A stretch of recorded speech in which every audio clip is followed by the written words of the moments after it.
नमस्कार दोस्तों, daily current affairs video discussion में आप सभी का एक बार फिर से स्वागत है।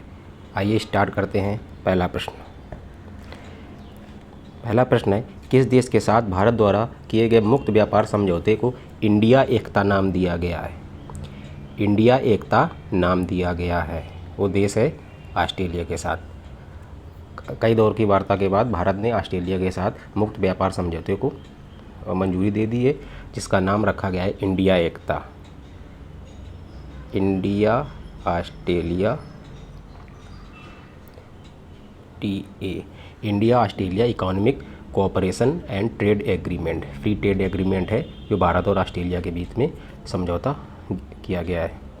समझौते के जो मुख्य बिंदु हैं, इसमें से कृषि एवं डेयरी उत्पाद जो हैं कि कृषि और डेयरी जो उद्योग है भारत का, इस समझौते से अलग रखा गया है। इसको अलग रखने का कारण ये है कि कृषि और डेयरी जो उत्पाद है, जो फूड प्रोसेसिंग यूनिट्स हैं और एग्रीकल्चर प्रोडक्ट्स, जिस अभी हमारा इनिशियल डेवलपमेंट के इनिशियल स्टेज में है, तो इस समझौते के अंतर्गत कृषि और डेयरी उत्पाद को उससे बाहर रखा गया है। दूसरा बिंदु ये है कि इसमें 18,000 शेफ़ जो खाना बनाने वाले तथा योग शिक्षकों को ऑस्ट्रेलिया प्रतिवर्ष कॉन्ट्रैक्ट सर्विस के तहत प्रवेश देगा। 18,000 शेफ़ और योग प्रशिक्षकों को, और 30 साल तक कोई व्यक्ति हॉलीडे वर्किंग वीज़ा ले सकता है। और इस समझौते के तहत कंट्री ऑफ ओरिजिन के नियम का सख्ती से पालन किया गया है। कंट्री ऑफ ओरिजिन क्या होता है कि हमारा समझौता तो ऑस्ट्रेलिया के साथ हो रहा ना, तो ऑस्ट्रेलिया की जो वस्तुएं उत्पादित होंगी वो उन्हीं वस्तुओं पर जो फ्री ट्रेड एग्रीमेंट के तरीके तहत उनको शुल्क मुक्त किया जाएगा। ऐसा नहीं कि किसी देश के साथ ऑस्ट्रेलिया के साथ मुक्त व्यापार समझौता है जिसके साथ भारत का नहीं है, तो ऑस्ट्रेलिया का बाजार तो उस देश की वस्तुओं से उस आराम से आवागमन हो रहा होगा, उसमें तो शुल्क नहीं लगा रहा होगा। तो ऐसा ना हो कि कुछ अन्य देश जिनके साथ ऑस्ट्रेलिया का फ्री ट्रेड एग्रीमेंट है, वो ऑस्ट्रेलिया के रूट का इस्तेमाल भारत में अपने सामान को पहुंचाने के लिए करें, तो उस स्थिति में कंट्री ऑफ ओरिजिन इसका सख्ती से पालन किया जाएगा। जैसे ऑस्ट्रेलिया है, वो रीजनल कॉम्प्रिहेंसिव इकोनॉमिक पार्टनरशिप जो हुई है, जो दक्षिण पूर्व एशियाई ऑस्ट्रेलिया, न्यूजीलैंड, जापान, चीन, वियतनाम और इंडोनेशिया, कोरिया, दक्षिण कोरिया, इन देशों ने मिलकर बनाया है, जिनके बीच में मुक्त व्यापार समझौता है। भारत भी उसमें उसकी वार्ताकार के दौर में शामिल रहा था, लेकिन वो अपने स्थानीय जो उद्योग है उनको संरक्षण के लिए उस एग्रीमेंट से हट गया कुछ ऐसे पॉइंट से जिसमें उसकी सहमति नहीं बन पाई थी। तो ऐसा ना हो कि ये सब देश, चीन है, कोरिया है, इंडोनेशिया, ये सब देश ऑस्ट्रेलिया का इस्तेमाल भारत में अपने सामान को पहुंचाने के लिए करें। तो कंट्री ऑफ ओरिजिन के नियम का सख्ती से पालन किया जाएगा। जो वस्त्र हैं, गहने हैं, लेदर है, इंजीनियरिंग के जो उत्पाद हैं, इनके निर्यात में वृद्धि की संभावना इस एग्रीमेंट से की जा रही है। नेक्स्ट क्वेश्चन है, हिप्पोक्रेटिक ओथ किस व्यावसायिक कोर्स से संबंधित है? ये चिकित्सा से संबंधित है। हिप्पोक्रेटिक ओथ जो MBBS के स्टूडेंट जो एडमिशन लेते हैं वो उनको दिलाई जाती है हिप्पोक्रेटिक। ये 1700 साल पुरानी व्यवस्था है और इसमें ग्रीक चिकित्साविद जो हैं हिप्पोक्रेटिक, उनको समर्पित की गई है।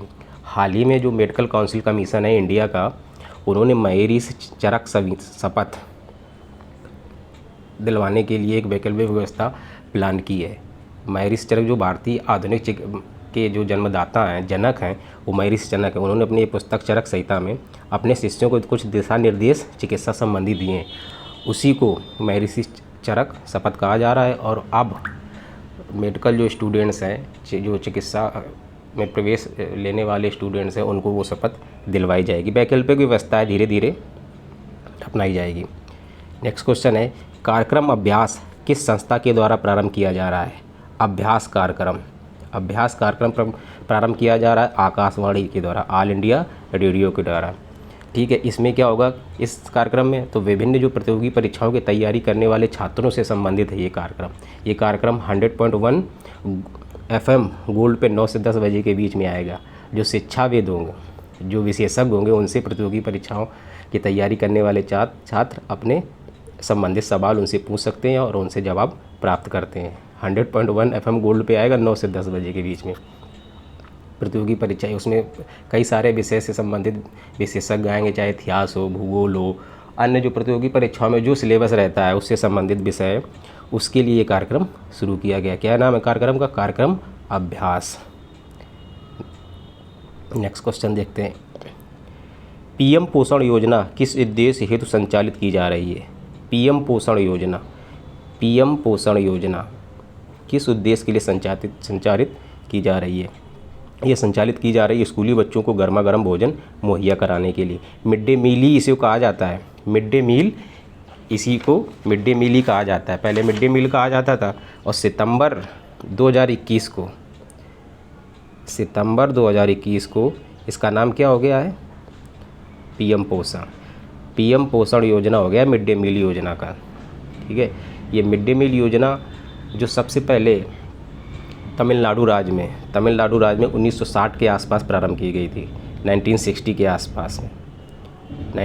के आसपास में तमिलनाडु में जो पायनियर जो स्टेट है वो तमिलनाडु है। मिड डे मील योजना का स्कूलों में जो पका हुआ भोजन मुहैया कराने के लिए योजना शुरू की थी।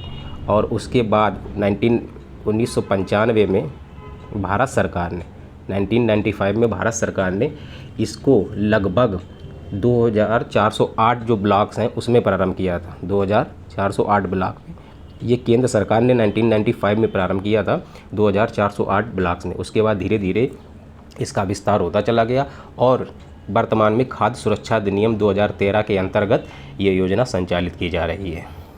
ठीक है, नेक्स्ट क्वेश्चन देखते हैं। मोबाइल ऐप खाता बुक ऐड आ रहा होगा, काफ़ी सुनते हैं हम लोग। मोबाइल ऐप खाता बुक के संस्थापक का क्या नाम है? उनका नाम है रवीश नरेश। हाल ही में एक वो ट्वीट की वजह से चर्चा में थे, क्योंकि इनकी जो खाता बुक का ऑफिस है वो बेंगलुरु में है। तो उन्होंने एक ट्वीट कर दिया था कि यहाँ की सड़कें बहुत ख़राब हैं और ट्रांसपोर्ट में बड़ा इशू है, बहुत दिक्कत है। तो हैदराबाद के जो आईटी मिनिस्टर उन्हें अपना कंपनी को पैक करके हैदराबाद में आने के लिए निमंत्रण दे दिया था। ये उत्तर प्रदेश के मेरठ के निवासी हैं रवीश नरेश। ठीक है, क्वेश्चन है शकुंतला नामक वाणिज्यिक उपग्रह किस स्टार्टअप के द्वारा अंतरिक्ष में भेजा गया है? शकुंतला नामक जो वाणिज्यिक उपग्रह है वो किस स्टार्टअप के द्वारा अंतरिक्ष में भेजा गया है? पिक्सेल के द्वारा ये भेजा गया है। ये क्या इसका उद्देश्य क्या? धरती में जो होने वाले परिवर्तन है उसकी निगरानी हेतु ये भेजा गया है। और ये जो वाणिज्यिक उपग्रह भेजा गया है वो स्पेस एक्स, टेस्ला वाले जो भाई साहब हैं ना एलॉन मस्क, उनकी जो कंपनी है स्पेस एक्स, उनका जो रॉकेट है फाल्कन 9, जैसे हमारे PSLV रॉकेट हैं जिसके माध्यम से हम उपग्रह को अंतरिक्ष की कक्षा में भेजते हैं। तो स्पेस एक्स का जो रॉकेट है उसका नाम फाल्कन 9 है। उसके माध्यम से उन्होंने अपना ये शकुंतला वाणिज्यिक उपग्रह अंतरिक्ष में भेजा है। ठीक है, नेक्स्ट क्वेश्चन है हाल ही में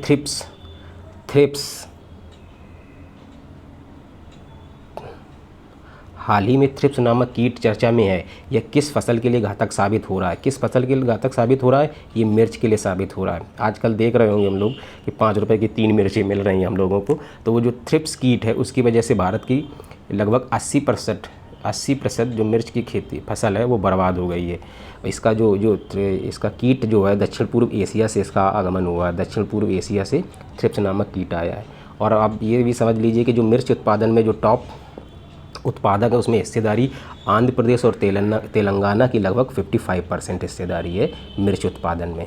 आंध्र प्रदेश और तेलंगाना शीर्ष मिर्च उत्पादक हैं ये दोनों देश। ठीक है, नेक्स्ट क्वेश्चन है अप्रैल 2021 से जनवरी 2022 तक भारत को कच्चे तेल की आपूर्ति करने वाले शीर्ष देश कौन है? इस समय चर्चा बना हुई है कि भारत रूस से तेल खरीदने के लिए, कच्चा ऑयल खरीदने के लिए आगे बढ़ रहा है। तो पश्चिमी देश और अमेरिका उस भारत के ऊपर दबाव बनाने का प्रयास कर रहे हैं। तो लेकिन उसमें एक तथ्य ये है कि जो भारत दूसरे देशों से या फ्रेंडली कंट्री से जिनके साथ अमेरिका के संबंध अच्छे उनसे ज़्यादा तेल आयात करता है। रूस से जो भारत तेल खरीदता है उसकी मात्रा, उसका परसेंटेज बहुत कम है। अब देख लीजिए, उसी समझ में आ जाएगा। अप्रैल 2021 से जनवरी 2022 तक भारत को कच्चे तेल की आपूर्ति करने वाले शीर्ष देश कौन है? इराक। उसने 22.14 अरब डॉलर ये मात्रा है, कितने रुपए का हमने तेल आयात किया है। तो इराक से हमने सबसे ज़्यादा 22.14 अरब डॉलर का क्रूड ऑयल हमने आयात किया। उसके बाद हमने सऊदी अरब से किया है।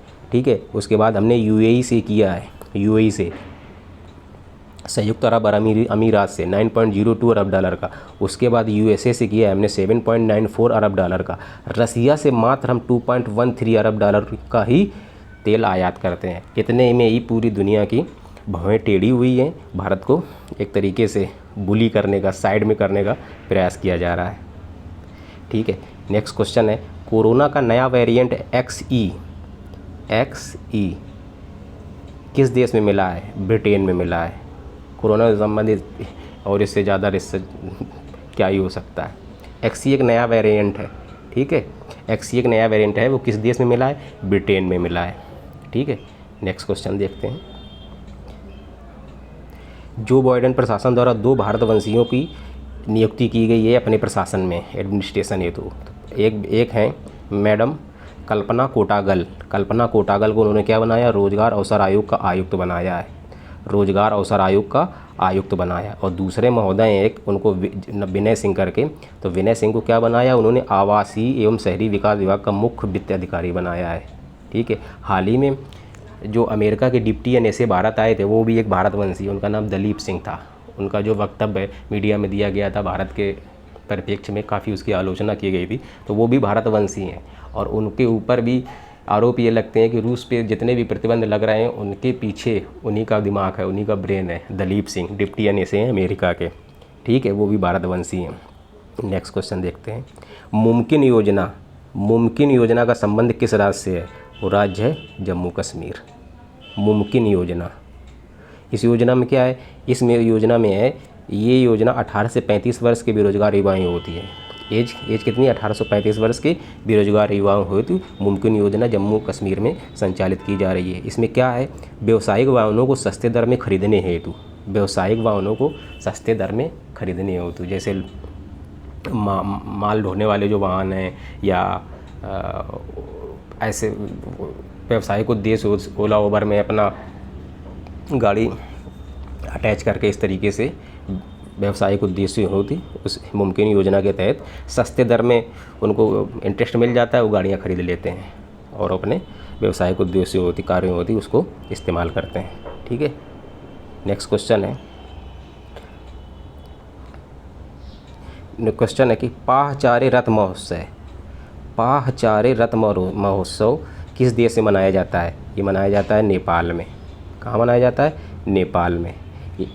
एक राक्षस पर देवी दुर्गा की जीत के प्रतीक के रूप में इस त्यौहार को नेपाली लोग मनाते हैं। क्या नाम है इसका? पाहचारे रथ महोत्सव। ठीक है, नेक्स्ट क्वेश्चन देखते हैं। ये पुस्तकें जो इस वीक में लॉन्च हुई हैं, पहली पुस्तक है तुलसीदास का स्वप्न और लोक। इसके लेखक हैं ज्योतिष जोशी। दूसरी पुस्तक का नाम है भारत की लोक कथाएं। इसके हैं लेखक A.K. रामानुजन। तीसरी पुस्तक है पिंजरा द केज। इसके लेखक हैं प्रियंक कानूनगे और सह लेखक हैं दीपक उपाध्याय। प्रियंक कानूनगो हैं भारतीय बाल संरक्षण आयोग के अध्यक्ष। ठीक है ना। तो पिंजरा द केज अब बच्चों से संबंधित ही हो सकती है, तो प्रियंक कानूनगे याद रख सकते हैं। तुलसीदास जी का स्वप्न और लोक, ज्योतिष जी देख के बता रहे हैं कि स्वप्न तुम्हारा सच्चा होगा कि झूठा होगा, तो इस तरीके से याद कर सकते हैं। इस वीडियो में फ़िलहाल इतना ही। नमस्कार, जय हिंद।